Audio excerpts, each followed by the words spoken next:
Konnichiwa, and welcome to the Samurai Way, the podcast where we dive into the wisdom of the samurai, the art of Japanese living, and the philosophies that help us live with purpose and perseverance. I'm Lori Tsugawa, and whether you're here to explore Bushido, the samurai, uncover the meaning of ikigai, or just looking for a little extra ganbaru, never give up spirit in your daily life, you're in the right place. So grab a cup of tea, get comfortable, and let's walk this path together. Are you ready? Let's begin.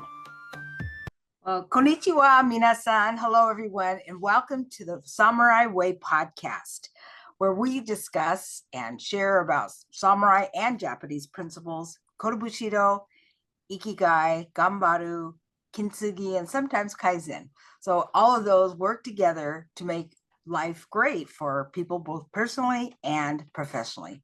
And so today we have a special honor. We have Paul Kirch with us.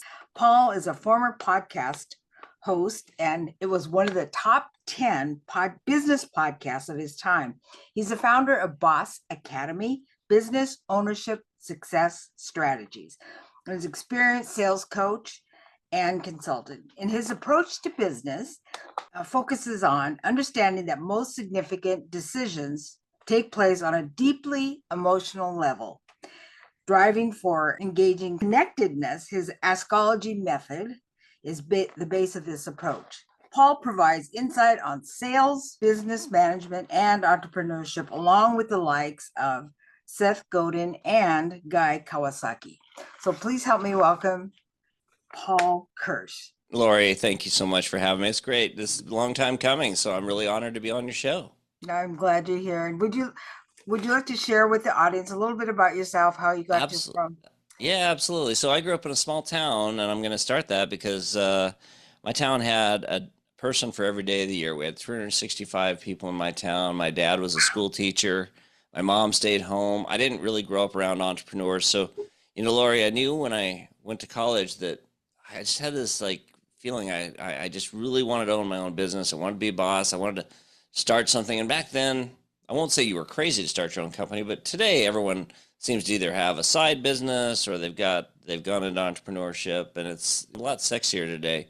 I won't say I was married to a paycheck, but I sure loved the security of the paycheck. And I was in an operations role. I was working for the Gallup organization, and I decided I really thought if I could move into a sales role, that's the closest to being an entrepreneur without having to take that risk. I'd still have the paycheck, but I could kind of build my own business. And that's what I did. And so over time, I moved into sales, and then outside sales, was very successful with it. And then I moved into sales leadership. And in 2009, an opportunity occurred. I was part of a company that was being acquired. And at the time, my wife was running operations. I was running sales. And I thought, if there's ever a time I'm going to start my own company, it's now. I was unhappy with the acquisition. We went from Sunday nights being excited to go in the office next day to Sunday nights now she's in tears and we're both miserable. We didn't like the new leadership. They were micromanaging us. I thought, it's time to take a leap.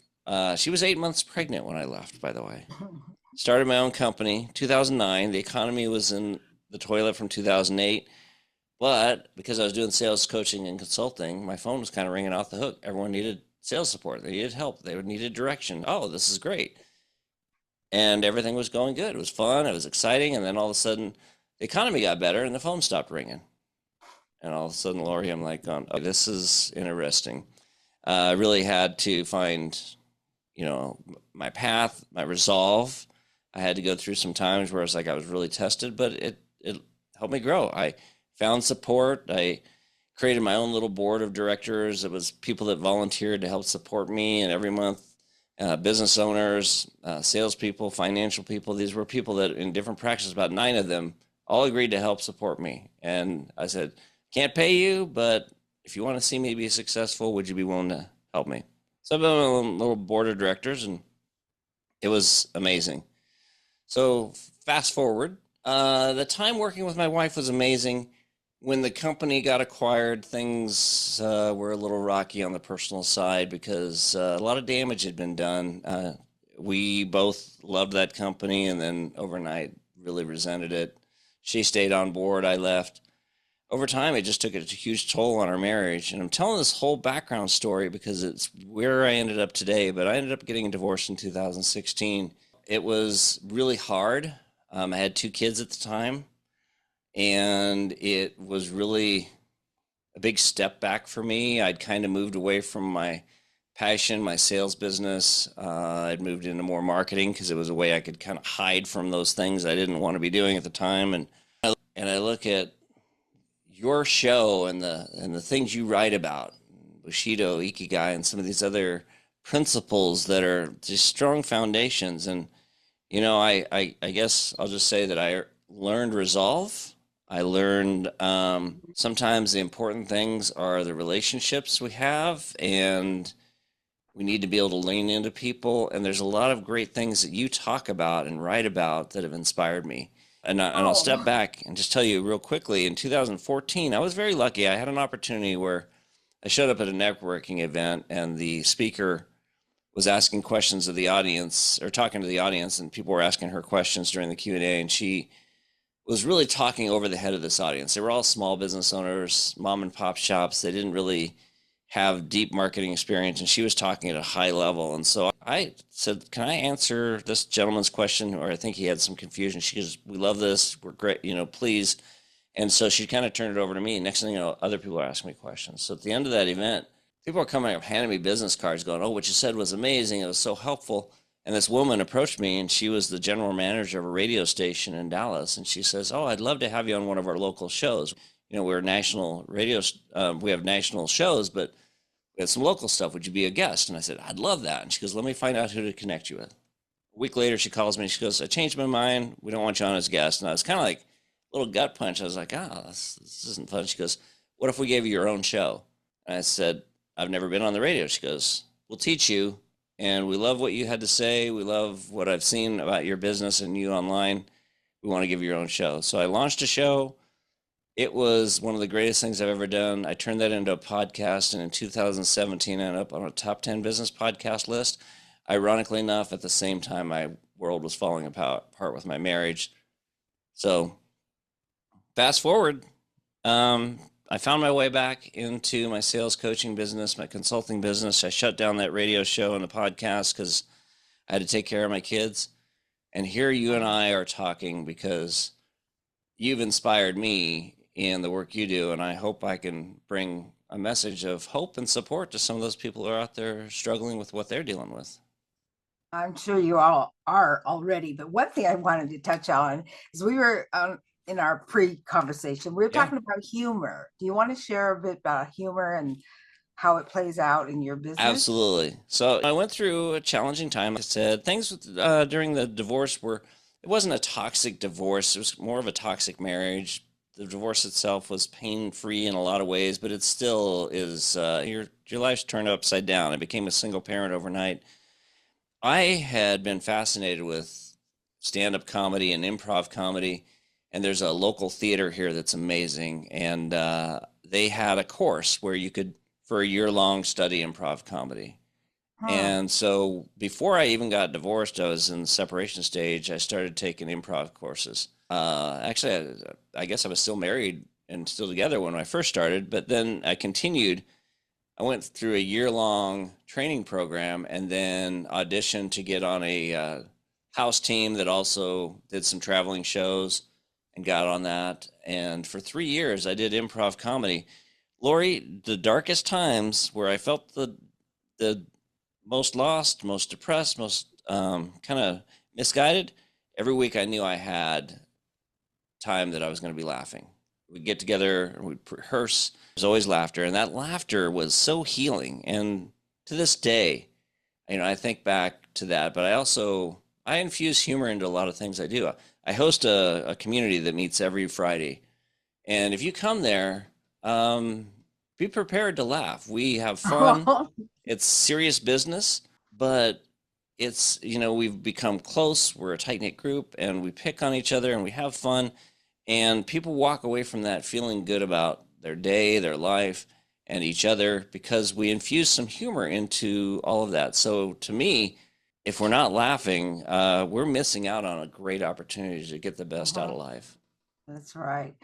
And also, I appreciate that because I think humor is it's so needed in this day and Yeah. age. And as long as it's, especially about yourself, I think humor, when you kind of point Yeah. inward, but if you use humor in the, say maybe less appropriate way, it could be damaging. You don't want to hurt others, but I'll tell you, Mhm.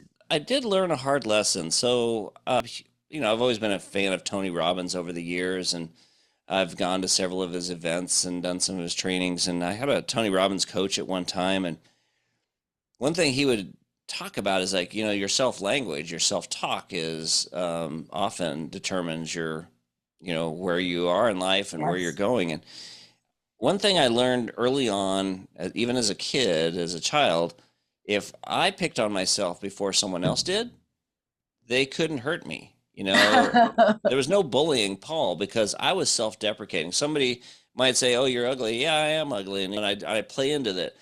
Although nobody ever called me ugly, Lori. But I'm teasing, of course. But my point is, the self language we use, sometimes humor can be a weapon against ourselves. And I became very self deprecating to the point where it was fun for a long time.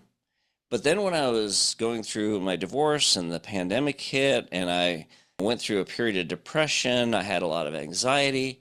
All of a sudden, that self deprecating humor became a limiting barrier. It kept me from achieving because it's like, it becomes almost like an excuse for failure. It's like, oh, I'm a loser, I'm a failure. Even if you make light of it, those words really cut deeply into They your soul. can. They So can. I will tell you that, yeah, I have fun um, picking on myself in front of others, but I'm very careful what I say because in the end, I don't want to limit my growth and my success. And I tell you what, it was a huge eye opener when I made that shift. In fact, my business has been really going much stronger, and I've been able to have more successful clients because I think I've stopped using myself as the butt of the joke. Okay. Well, one of the things that you wanted to talk about was the code of Bushido: courage, integrity, benevolence, respect, honesty, honor, and loyalty. Yeah, And if you'd like to touch on a few of those, that would be great, and how you apply it to your business and your absolutely. clients. So I mentioned the community, Boss Academy. Now, my radio show was called Boss Academy Radio. The podcast was Boss Academy Radio. In 2021, I relaunched Boss Academy as a community, and today it's just Boss Academy. And it's a great organization. I'm very blessed to have some amazing members, and I'm lucky to lead that every week. But where my real heart lies is a program I created. It started years ago. I had a ebook I'd written called Askology Method, and it's centered on 4 different question types. And the 4 question types are leading questions, and leading questions are ones that a salesperson or somebody that is trying to talk to somebody about sales can ask a question that's they might already know the answer to, but that answer allows them to talk about their business without pitching. So it's like I might ask you a question about something that's like that I might know about your business, like, Lori, this book you wrote, tell me about what it's meant to get that published. How much of an impact did that make in your business? You might give me an answer. Now, all of a sudden, let's say I've got a solution in the publishing space or book promotion. Now I might be able to answer or come back with something. Lori, I'm already serving authors in this way, and you've given me permission to say something about my business by answering the question. So leading questions are very powerful. And then there's the investigative question. Investigative questions are the ones where we don't know the answer to the question, but with that information, it allows us to talk about our business in a way with, once again, without pitching, because no one wants to be sold. Jeffrey Gitomer, who wrote the Little Red Book of Selling and Sales Bible, said nobody wants to be sold. I'm sorry, everyone. Nobody wants to be sold, but everyone wants to buy. Everyone loves to buy. And I actually came up with my own phrase a few years ago, and I said, if you're telling you're selling and no one wants to be sold, because a lot of times, what do salespeople do? They try and talk you into buying from them. And that has the opposite impact, especially today, educated buyers. A lot of people cringe at that and they kind of step back. The other question type is empathy, where we relate to them on a personal level. Maybe, we put ourselves in their shoes. It's like, oh, I know that you're really struggling with the growth of that book and the promotion, And so you're kind of connecting with them, and it's like something they're feeling, something they're dealing with. It's a pain point, and that allows you to have a real honest conversation. And then the final question is like, maybe I always think about the example. I spent 26 years in the marketing research industry, and I had many times where somebody might talk about a problem they had with a vendor doing one of their research projects. And, I might take that information and I might say, you told me about what just happened on that project. I can't imagine that must have been really hard on your team. What kind of impact did that have? So I'm really instead of ignoring that pain point, I'm not trying to make them feel bad, but I'm honoring them by helping support them and helping them talk about it. But also now I have a way of talking about how, you know what, we learned years ago through a really hard experience, that same lesson, but we put a system in place to make sure that could never happen again. And here's why. And I say all this because those 4 question types are the cornerstone of my program, Askology Method. Askology Method, I created it because I think there's a real problem in the way that a lot of people see sales. The old hard, always be closing model, that's done a lot of damage. There's a lot of things that people associate with sales, which is so negative. Even in companies, a lot of times salespeople are outsiders because operations says, well, sales over promises, now we have to fulfill it. And that's creates a lot of tension.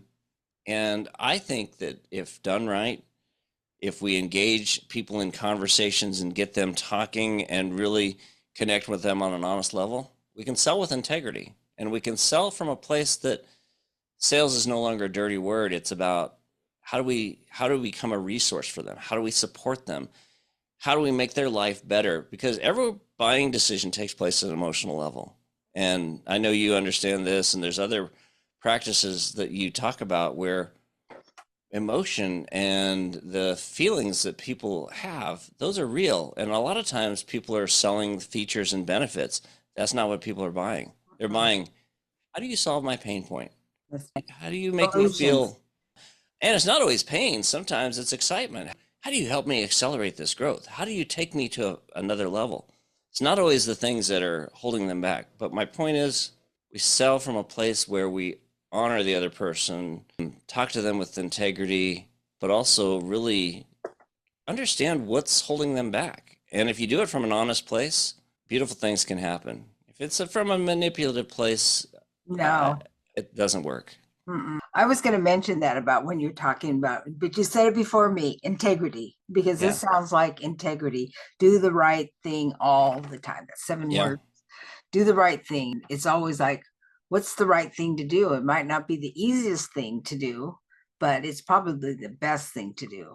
It might be hard, but in the end, do the right thing. I remember years ago, I was at an event in Seattle. I was president-elect for this organization. We hosted monthly meetings in this really nice little venue. And I was working for a research company at the time, and one of my biggest competitors was there. And the sales rep was a nice guy, but they were very aggressive, and I won't say integrity was the way they always operated, but there was a project that one of my clients had that I knew we couldn't fulfill. It wasn't the type of work we did, but I knew they could. And so I pulled this guy aside and I said, listen, I've got an opportunity with one of my clients. I'd love to introduce you. And I understand that you guys can do this type of project. I'd like to pull you in. And, I said, my first thought was we would manage it and leverage you. But I thought that's not the right way to handle this. I'm going to introduce you directly to my client. Now, I was taking a big risk because they were a larger company than we were. They had a lot of resources, and I knew their sales team was aggressive, but I also knew that my relationship with my client was strong. I was open and honest with them what I was doing. And if they tried to do anything slimy, I knew it wasn't going to work in their favor. But at the same time, it was a risk. And so I told him this, and a few minutes later, his boss comes over, who was, let's say, a person who was not somebody who I felt operated with a lot of integrity. He was pretty aggressive. I didn't even know he was there. And he tells me, you're going to give us one of your clients. What's that all about? And I said, well, I'm not giving you one of my clients. I said, I just want to help them, and you guys have something that we can't do, and they need support. And I don't feel like it's a threat. I feel like it's an opportunity. He couldn't understand that. But Lori, you know what? I felt good at night. I slept well. And my Mhm. client, guess what they did? They came to me and they said, you know what, Paul? We love the fact you did that. And we know that you put yourself at risk. Your relationship with us is solid. And in fact, they ended up eventually signing a contract with us, which put me in a much stronger position. And the only reason they did that is because they saw that I was somebody who was always going to have their back. Mm. Well, that's beautiful. Integrity is Yeah. so important because what do you have if you don't like your Yeah. name? Your name is part of you, and if you ruin that, or you taint it, or something happens, or you don't act in full integrity, 100%. it's gonna show up. Yeah. And if you'll humor me, I can share a couple of stories which I think will really touch on something that I think you'll appreciate. But I had a manager who he was a great sales person, but also a great leader. And he instilled in his team, he says, I want you guys always to be a resource. And here I am in my early 30s, and I hear always be a resource. And I'm like, yeah, of course. I'm going to take care of my clients. I'm going to serve them. I'm going to do these, make sure the projects get done and make sure they're happy. That's not what he wanted. He wanted us to go deeper. He said, no, he goes, Paul, because when I say be a resource, I mean, go beyond the sale. What can you do if they need an introduction? They need something in their business. Can you make connections? Can you help them out? And I thought, okay, that's great. So I'm living in Seattle, and one of my clients was down in Los Angeles area, and I get a phone call, and he says, Paul, he says, I've got interesting opportunities, and I'd love to talk to you. When are you going to be down here? And I said, again. And I had no plans to go down there anytime soon, but I said, I'll be there next week. I've got some meetings lined up. So I scheduled 3 days of meetings in a rush, hopped on a plane, flew down there because I thought these guys do some pretty big projects. And if I get in the right place, this is going to be great for me. And I got there and decided I'm going to take him to lunch. And we're sitting at this nice little outdoor cafe. And he looks at me and he says, Paul, I feel bad. And I said, why? So this is great. I'm having a great time. And he goes, yeah, but I kind of misled you. And I said, what do you mean?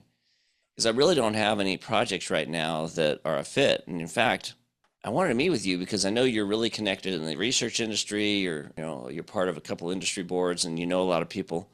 I'm looking to leave. Lori, my first instinct was to be like, can't believe the nerve of this guy. I was like, felt like getting angry inside. And then I thought, oh, be a resource. This is an opportunity. So I said, okay, well, tell me what you're looking for.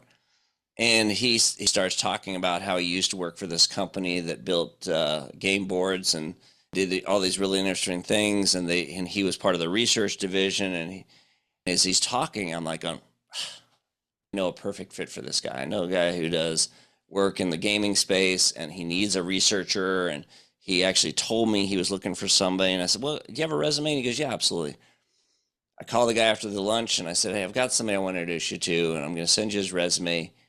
He could be a fit for what you're looking for. I sent the resume. Next thing you know, that guy gets an interview, gets the job. For years, this guy followed me. I was a resource. I was selfless in my approach. I could have taken that resume, thrown it in the garbage. I could have been angry, but I chose to be a resource. And then another quick example, there's another firm in that same area who they did very large market research projects, and the projects that they did were not the type of work we did, but every now and then they would run a really large study, and that study was the kind of work that we could fulfill.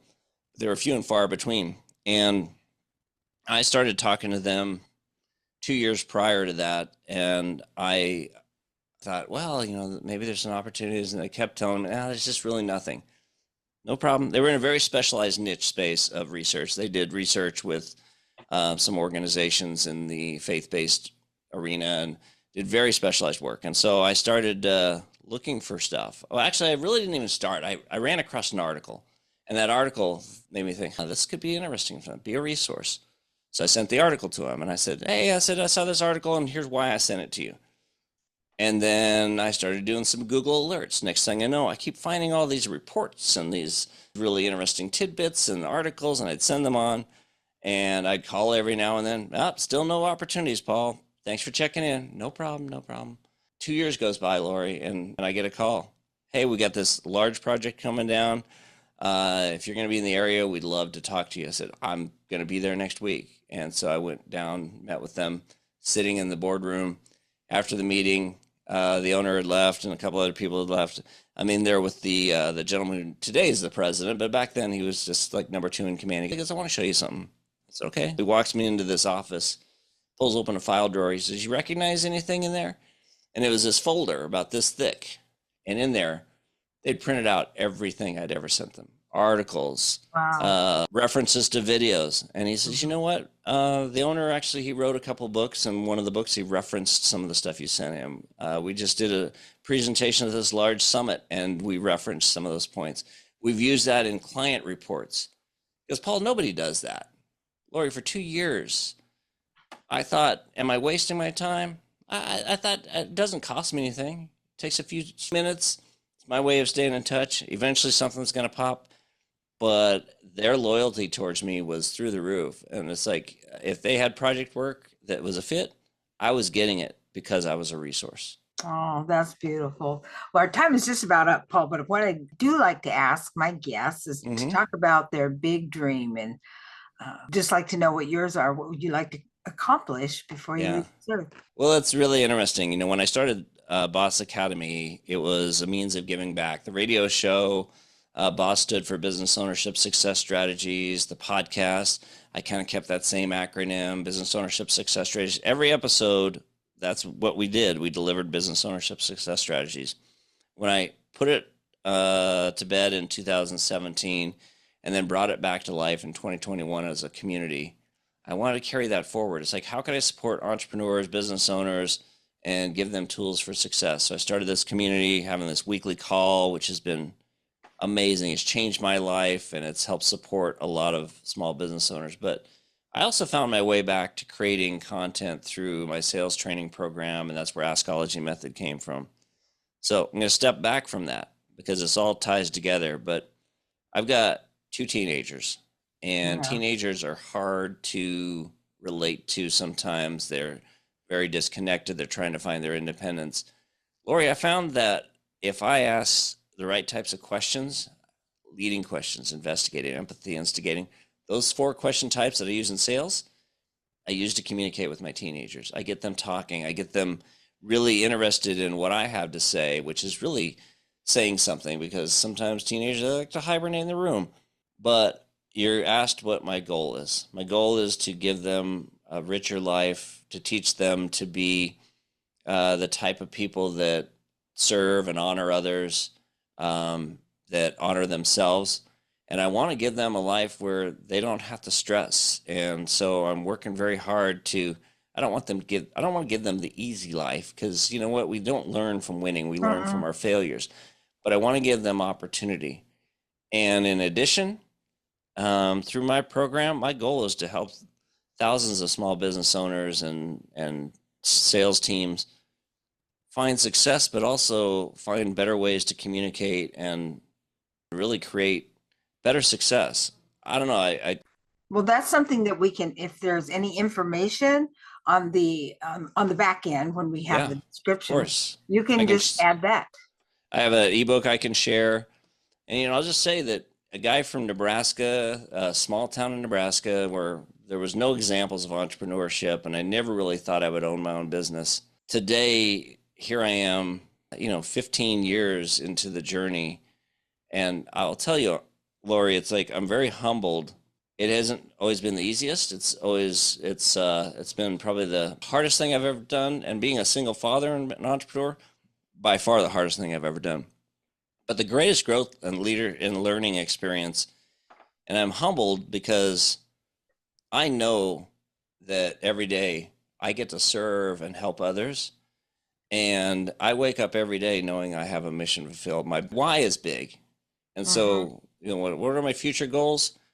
To always be driven by that why of how can I help you be better at what you do? How can I make your life richer? So I just thank you for letting me be a part of this. Well, thank you, Paul. It's been wonderful. And be sure to get in touch with Paul. It'll be on the description and that will be there. But be sure to follow us on the Samurai Way podcast. It's on all major platforms and also on YouTube. And we talk about many things here, and it's been really fun for me. And I just want to say we just celebrated our 15,000 downloads.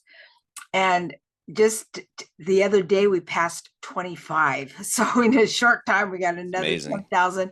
So at 50,000 we're going to have a big celebration. We're going to ask some of the guests that would have been on to come, to celebrate with us. And 50,000, I mean, I thought first 10,000 would be a lot. So we got that, and then within a couple of months we had 12,000, and now we have 26,000. So it won't be long before you're getting 10,000 a month, 20,000 a month. It's going to be exciting. Yes. I'll tell you that growth when it does happen, because I went through that stage, and there is a tipping point, and your show is just going to continue to grow because your message is strong. So thank you, Paul. And I want to say goodnight to all you listeners. Thanks for being here. Thanks for supporting us. And be sure to like, subscribe, and share with others, because we have great information here. You never know what you're going to find, how it ties into Bushido and all the Japanese principles, but it really does. So I want to say thank you so much, everyone, and goodbye for now. And that's a wrap for today's episode, The Samurai Way. I hope you found a little inspiration, a new perspective, or just something to reflect upon as you go about your day. Now remember, the samurai spirit isn't just about history. It's about how you show up, face challenges, and live with purpose. Whether it's Ikigai guiding your path, or a little extra Ganbaru pushing you forward, keep walking strong. If you enjoyed this episode, be sure to subscribe, share, or leave a review. It really helps. And if you've got some thoughts, questions, or you just want to connect, just contact me. So until next time, stay focused, stay determined, and keep living with purpose. Mata ne.